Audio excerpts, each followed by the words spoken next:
Hello, I'm Hubwood, and today we'll test the €75 or dollar PC that I've found on eBay on my search for the cheapest PC playing Fortnite in full HD. And today we are going to find out if this potato is the one that I was looking for. So I bought this treasure on eBay for €60 just around the corner where I live, and therefore I was able to pick it up myself and save on shipping. The guy was advertising it as broken as he didn't test all the parts before selling it. It was only missing a hard drive, so I added a used 2.5-inch laptop Western Digital hard drive I had laying around. Estimated value around €15, so we are at a total of €75 or dollars. The PC specs are as follows. An AMD Athlon X3 450 3-core processor with 3.3 GHz on stock, which can be unlocked to a real 4-core Phenom 2 CPU, and it even has further overclocking capabilities.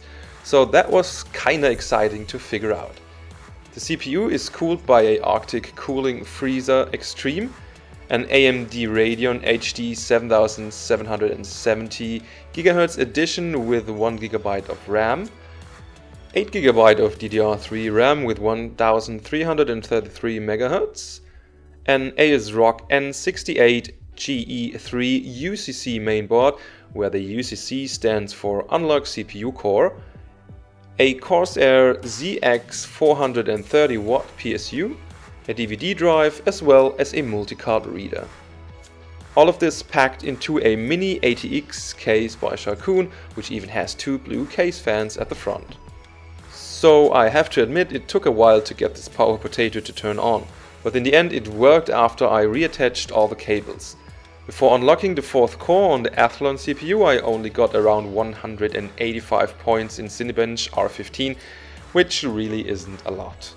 But after unlocking the CPU to a Phenom X4 B50 by activating the UCC setting in the BIOS and overclocking it to 3.5 GHz, I was able to raise the Cinebench points to 300 thanks to the 4th core, which is a performance increase of 65% for free, and that's just awesome. And the CPU fan is keeping the core cool enough without getting loud at around 45 to 52 degrees after a while of intense gaming. Now the HD 7770 this machine uses only has 1 GB of VRAM available, which is probably its biggest weak spot in newer games, but it should be good enough to run Fortnite on low settings in full HD. Its overall speed should be similar to a GTX 560s, maybe a bit slower.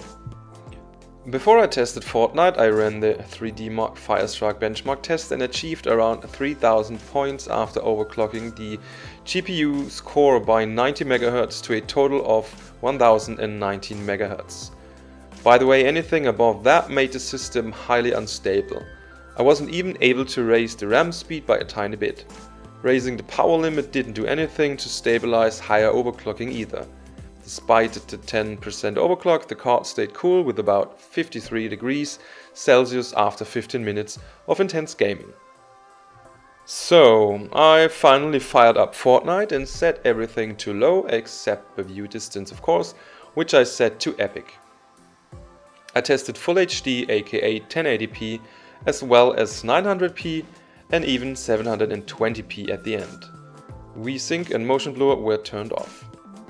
And yes, this power potato is able to play Fortnite at full HD with an average of 65 FPS. The 1% low was a very acceptable 30 FPS. The overall experience is okay, especially for beginners and people on a super tight budget. On 900p in the same settings, the average FPS went even up to 80 FPS and the 1% low was 34 FPS. So if you're okay with a slightly lower resolution, you could even go for 900p for some extra performance boost. And finally, I also ran it on 720p to complete the test and got almost 90 FPS on average with a 1% low of 37 FPS, but the game starts to look washed out and edgy on 720p. I have to say I'm impressed that with almost 7 to 8 year old budget hardware it's possible to play Fortnite in such a satisfying way. But wait, Can it run other games as well? I was curious and installed some classic and AAA titles to see what you get for €75 these days.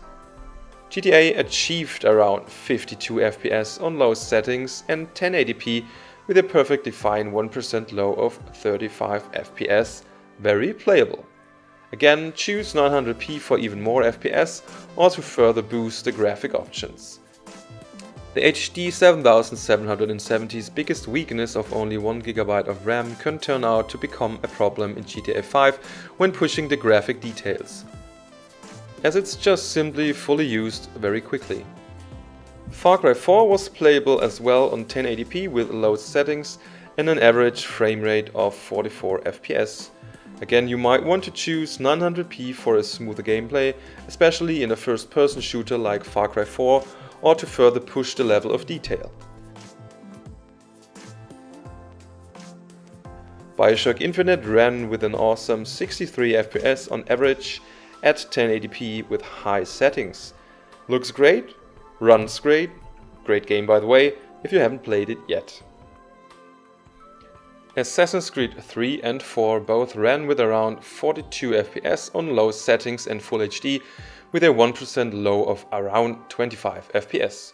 Absolutely playable for a single-player action RPG, especially considering the low budget we're on. And last but not least, I tested The Witcher 3, of course. I fiddled around a bit and choose 1600 by 900 pixels, aka 900p as resolution, combined with medium settings, resulting in an average of around 36 FPS and a 1% low of 19. The game has a few problems in bigger cities, but I would absolutely call it playable. If you need more FPS, just further lower the settings or the resolution. And of course, this machine can run a lot of older games and many newer undemanding titles. Here's a list of games that should all run without any problems on this system. Some in low settings, some even in high or ultra. Some at 1080p and some at 900 or 720p. But for $75, that's still some great value here, in my opinion. So I guess I kinda found one of the cheapest solutions to run Fortnite at 1080p with around 60 FPS. Of course, further reducing resolution and desired FPS could also allow for an even cheaper system, but I wanted to go for that PC master race minimum at least. If you liked the video, you know what to do. Feel free to ask anything concerning the setup or a setup you might want to use on your own in the comments. I'll try to once more answer all of your questions. Thank you for watching, see you next time, bye bye.